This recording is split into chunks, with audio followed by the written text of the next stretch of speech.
നിങ്ങൾ കോട്ടയം മെഡിക്കൽ കോളേജിൽ പോയിട്ടുള്ളവർക്ക് അറിയാം, ഈ തകർന്നു വീണ കെട്ടിടമേ നിങ്ങൾ കാണും, തകർന്നു വീണ ടോയ്ലറ്റ് നിങ്ങൾ കാണും. കേരളത്തിന്റെ വിവിധ ഇടങ്ങളിൽ നിന്ന്, കേരളത്തിന് പുറത്തു നിന്ന് അവിടെ ഹൃദ്രോഗത്തിന് വേണ്ടിയിട്ട് വരുന്ന ആളുകളുടെ എണ്ണം എത്രയാണെന്നറിയാമോ?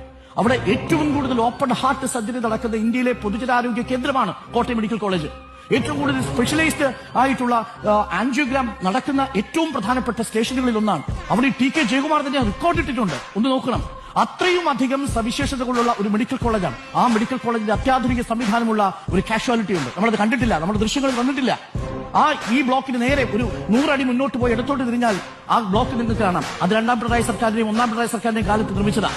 അതിന് തൊട്ടപ്പുറത്ത് നിങ്ങൾ വന്നാൽ കേരളത്തിൽ തന്നെ ഏറ്റവും കൂടുതൽ പ്രസവങ്ങൾ നടക്കുന്ന ആശുപത്രികളിൽ ഒന്നാണ് ഈ കോട്ടയം മെഡിക്കൽ കോളേജ്, ഗൈനക്കോളജി. ഒരു പരാതി വന്നിട്ടുണ്ടോ ഇന്നവരെ കോട്ടയം മെഡിക്കൽ കോളേജിൽ നിന്ന്? ഒരു പരാതി കേട്ടിട്ടുണ്ടോ? ഹൃദ്രോഗ വിഭാഗത്തിൽ നിന്ന് ഏതെങ്കിലും ഒരു പരാതി കേട്ടിട്ടുണ്ടോ ജിമ്മി? കോട്ടയം മെഡിക്കൽ കോളേജിൽ നമ്മൾ രേഖപ്പെടുത്തുന്നത് എന്താ? കേരളത്തിലെ ഏറ്റവും മികച്ച ഹൃദ്രോഗ ചികിത്സ കൊടുക്കുന്ന സ്ഥാപനങ്ങളിൽ ഒന്നാണ്. ടെസ്റ്റ് ട്യൂബ് ശിശു പിറന്ന സ്ഥാപനമാണ് ഈ കോട്ടയം മെഡിക്കൽ കോളേജ്.